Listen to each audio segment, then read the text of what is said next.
So with the UFC White House card scheduled to take place this summer in June, everyone's kind of been speculating about, what kind of fights cards it's going to be, what kind of fighters are we going to have on the card, and also how many title fights. That's the big question. How many? It's going to be a big event at the White House. It's all going to be like President Trump and all these like politicians and celebrities and stuff like that. And everyone's thinking, how big is this card going to be? Is this going to be the card, the UFC card of all time in terms of like stacked fights, title fights? And today, John Anik has come out and said that he expects that there might be about like the UFC are heading towards maybe 6 or 7. No pun intended. I hope it's not a joke. I hope he actually means that seriously. That there's going to be 6 or 7 title fights, and he said might not be. We never know. Maybe it's 5. That'd be good too. But with him saying this today, I'm kind of like wanting to go through what fighters, what title fights could have the chance of being on that card, because as we know, the UFC have a year-long schedule. A year-long schedule. Every single month they'll have a. Obviously, it's not pay-per-views now, but it's a numbered card where they have a title fight, 2 title fights sometimes. And with having 6, like say, just call it 6. We won't say 7. We'll just call it 6. If they have 6 title fights on a card, reminder that there's only 12 divisions in the UFC, men and women. So you would have half of your champions on one card. I don't know how they would do that. Maybe they would squeeze in some sort of interim title fight somewhere. Who knows? If it's all undisputed, it's very brave because it's gonna wear the the roster thin in terms of what they can do after that. Obviously, I'm sure they'll plan it out, and maybe they'll sneak. As I said, maybe they'll sneak an interim title fight in somewhere. But I'm just thinking how that would look, and I'm actually a bit scared. Not in terms of scared for the card, but a bit, yeah. I'm scared in case they put a few, because when we want title fights, we want like men's title fights. We don't want too many women's title fights because you know how it goes. But it's like 25 minutes of watching paint dry, I guess you could say. So I'm gonna kind of go through the idea for this video. I'm gonna go through all the whole roster, and I'm just kind of gonna look at each division, and hypothesize. This whole video is like a hypothesis of what title fights could be on the card, because we have to take into account nationality. They're going to want Americans. It's at the White House. They're going to maybe want more Americans. I don't think there won't be an American in the main event. Obviously, there's not any big ones. John Jones, that was the biggest one, but he's retired now or whatever. I don't know. He's doing some wrestling event with, or was it the Russian Ultimate Fighter with Daniel Cormier, and then apparently they're gonna wrestle afterwards. They're gonna have a wrestling match. But anyway, so I'm gonna go through that today. Also, want to talk about this because Paramount is now the provider of, or the rather the what would you call it, the place where the UFC events are hosted on TV or whatever, or the subscription service for the UFC. They are going to be very. I think they're like, obviously they're going to be like that with UFC in terms of planning this, because the guy who owns Paramount is like, he's the son of like the billionaire. Basically, it's like they're all really intertwined with a lot of like Trump's guys and stuff like that. So I think they're all going to be working together to kind of plan this, because this is the guy. First, I'll read the quote that John Anik said. So John Anik said, so 8 sounds, in terms of like how many title fights would he want on the card, and he said, so 8 sounds realistic. What was it? So 8 sounds idealistic and awfully ambitious, but I do believe that we are moving in a direction in which you might see 6 or 7 undisputed titles contested on the White House lawn. So I just talked about that, and I think it could be that. Who knows? But we'll get into that in a minute. This is the guy who owns Paramount. He's the CEO. This guy called David Ellison. He is also the son of this guy, Larry Ellison, who you might have heard his name. I think it was back in maybe October or November, that or September, that he overtook Elon Musk for like a couple of days as being the richest man in the world. And these guys are all like tied in with Trump and stuff like that.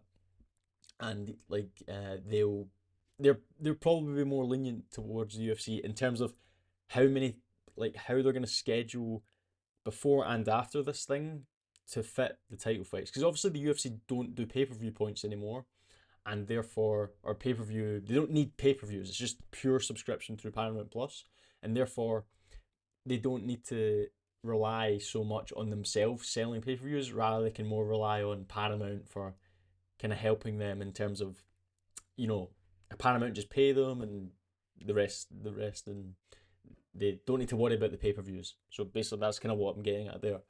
So we're gonna look at the UFC rankings, and this is them, or rather, this is all the divisions, and I'm gonna hypothesize, gonna go through each division and kind of say my reasons why this title fight might be on the card, this might not be on the card.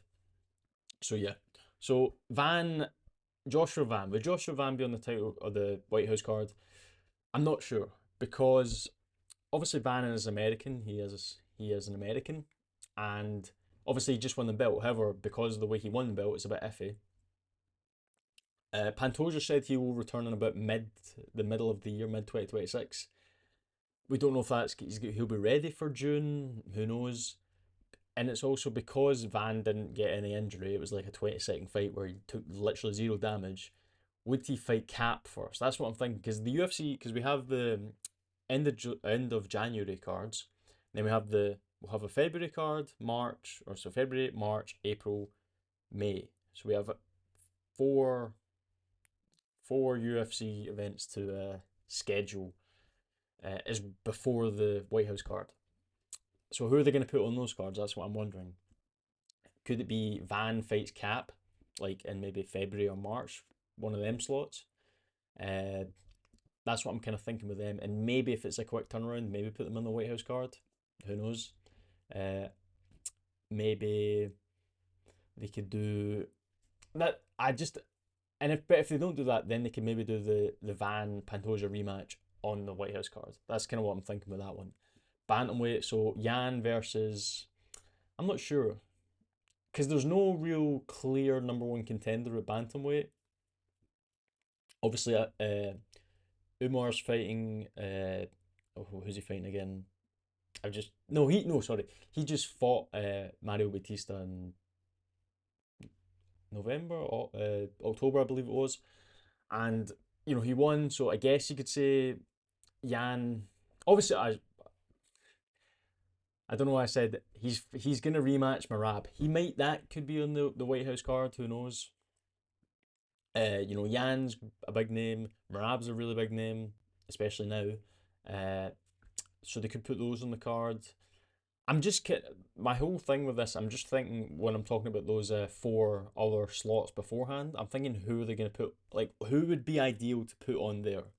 Because they're gonna prioritize as I said, the kind of bigger names, maybe a bigger American names, because one, what is it? Since this is at the White House, there's actually no tickets. It's like there's no fans, so they're gonna have to purely rely on subscription. Paramount are gonna want like a lot of subscriptions from this event just for people to tune in, and I'm thinking they're gonna put big names. So this could be one of those ones that we get on it. I'm gonna aim for like five, just say five title fights on the card. This could be one of them. This is like a big fight if the Marab Yan rematch. That would be a big fight because Marab is this like monster and Yan beat him somehow through very technical striking. That was a really fun fight to watch. So a rematch would go hard. So yeah, maybe that. Maybe for some reason, I don't know, Marab can't fight by then for what? I think he's fine. I don't think there's anything wrong with Marab. But what if O'Malley beats Song Yadong and then they do O'Malley versus Yan 2 at the White House? That would be a good one too. For some reason, if Marab wouldn't fight, or if Marab couldn't fight by then, but I'm sure he will be able to.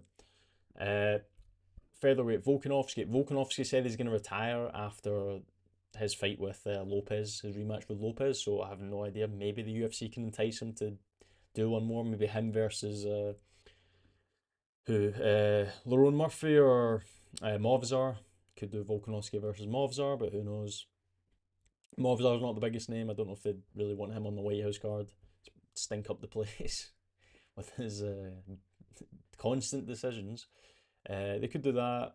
They could do him versus Lerone Murphy. Who knows? They should do Movzar. Movzar should get the next title fight. Everyone hated Lerone Murphy before he got the spinning elbow against what's his name? The Bellator guy. Why have I just forgotten his name? Against Pico, against Aaron Pico. Everyone hated Murphy before he got that spinning elbow because no one wanted to watch his fights because they were boring. When he fought, oh, who was the? He fought. I can't remember who he fought, but it was like a boring decision. I can't remember, but anyway, uh, was it? Nah, I can't remember. Anyway, so maybe they can either do that on the White House card. Volkanovski's a big name, obviously, as everyone knows. He's a big name. He's been around for like what 5, 6 years. He's been massive. Oh, he's actually only really been massive since like 2021 because everyone used to not like Volk because of the Holloway thing, but whatever. Uh, so maybe they'll do Volkanovski versus Movistar, but who knows? Uh, Lightweight Taporia. Taporia obviously is not fighting until like summertime, so I think Taporia will be on the White House card. It kind of lines up perfectly because Taporia has his custody thing with his ex-wife or whatever right now, so he can't fight. That's why they've got the interim fight between Paddy and Gaethje. So I believe they will put Taporia on the White House card because it just kind of lines up with everything. And like even Paddy versus Taporia. If Paddy wins the against Gaethje, Paddy versus Taporia, that could headline the White House card. That could headline the White House card, just for the simple fact that two massive names, two of the biggest names in the UFC, and it's a lightweight fight. Everyone loves lightweight fights. They're always really fun. They could do that. You can't really say anything else. I mean, like maybe Taporia, like for some reason they can't fight, and maybe they do. Maybe they get stripped. Maybe they do Arman versus the winner of the Gaethje Paddy fight for like the real belt, and they put that on. Who knows? That could happen. Something else could happen. I'm not really thinking anything else can happen other than that because you have Oliveira, Holloway. They're fighting in February, I believe. February or is that March? I think it's February, but they can have that. Obviously, it's the BMF belt fight or whatever. But I don't think they two. I think the only possibility is Paddy Gaethje winner versus Topuria as a unification, or if Topuria gets stripped for whatever reason, they'll do the winner of the Gaethje Paddy fight against Tsarukin against Arman. So that's a possibility for that. I think they will push for Topuria to be on the White House card. I think he's too big not to put on it. Anyway, next to welterweight, we have Makachev. Makachev will probably fight. I think they'll try and get Makachev on it too, just because obviously they're gonna want the biggest names on the card. Obviously, that's kind of obvious. Will they want Makachev on it, or rather, who will Makachev fight on it? Shavkat maybe. However, Shavkat hasn't fought since when was it? The end of 2024 when he beat Ian Gaddy. Mm, they could do Shavkat. However, I think JDM called it Shavkat. Maybe they'll do Shavkat JDM first. Maybe they'll do Ian Gary versus Islam. Who knows? I'm not sure. There's not like a standout fight at welterweight really. You could do Prates or Morales or Prates, whatever. That could be good. I'm just thinking like what would be good on the White House card.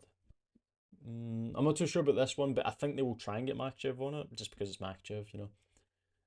Hamza, they might, yeah. It's just these three. I'm just kind of, or these four rather. They're gonna try and get on that card. Actually, no, I'll come back to that in a second. But these three definitely they'll probably try and get on just because they're like the biggest names. They could do who's this?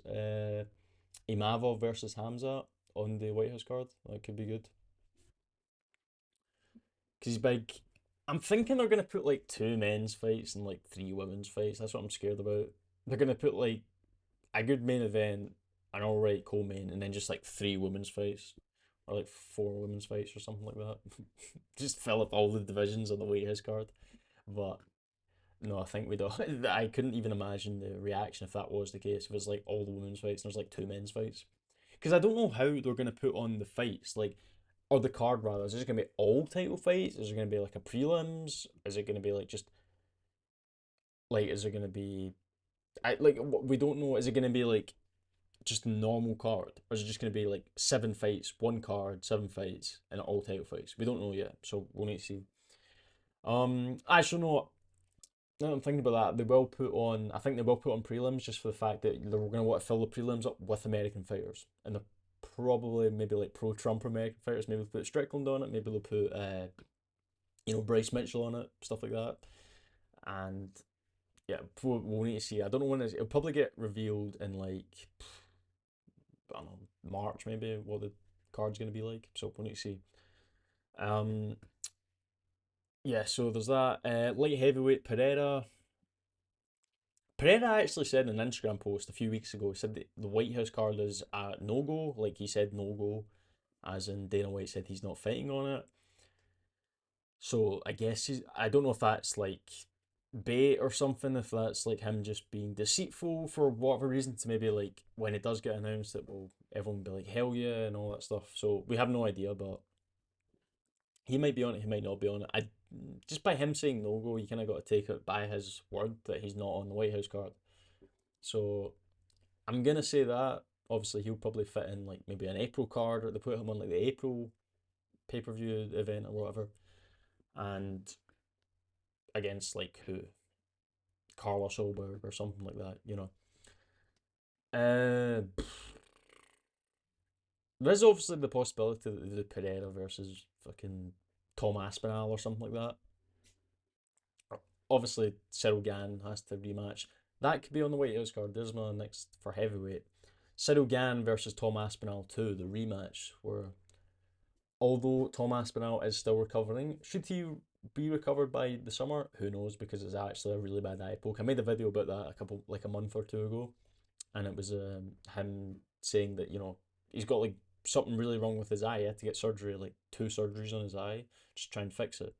But we'll obviously as time goes on, we'll see how he's feeling if he can fight, and then I think they might put that on the card, the Cyril Gann versus Tom Aspinall fight, the rematch. Yeah, that's good. Either that or they do Tom Aspinall versus Pereira, but who knows?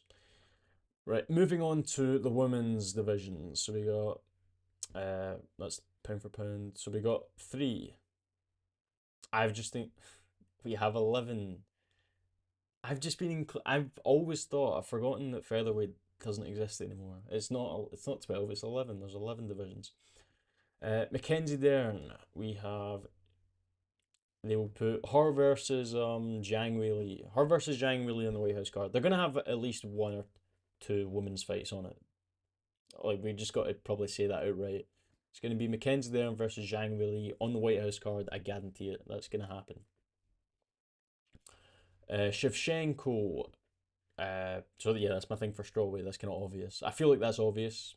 I don't know about you. It's Zhang Weili versus Mackenzie. It's Zhang Weili. Zhang Weili is like huge in China. They're gonna do that. Shevchenko. They'll do Shevchenko versus Natalia Silva. Maybe on the White House card. Maybe not. I don't think they will. She won't be on the White House card. There's no reason for her to be on the White House card. Mackenzie Dern is also American, so they probably will put that on the White House card. Uh, Shevchenko's from what, Kyrgyzstan, and Natalia Silva's Brazilian. So yeah, they'll probably put that on like the May pay per view or April pay per view. Who knows? So I don't think Shevchenko's going to be on it. Kayla Harrison will definitely be on it if she wins her next fight against Amanda Nunes. And if she loses, she'll probably still be on anyway. Well, Nunes being on, if because obviously Kayla Harrison versus Amanda Nunes is happening on the 24th of January, so in like what 3 weeks against or on the Gaethje Pimblett card, and what is it? Yeah, so they're fighting, and then the UFC will want Kayla Harrison to win just for the fact that it's like Nunes is like I think Kayla Harrison will win just for the fact that Nunes is coming back after what like 2.5 years off. She's older. Kayla Harrison's bigger than her. I just feel like Kayla Harrison will win if she's not like an idiot and like decides to stand up with Nunes, because the Nunes will beat her if she stands up. But just in terms of wrestling, I think Kayla Harrison will win, and obviously like ring rust and all that stuff.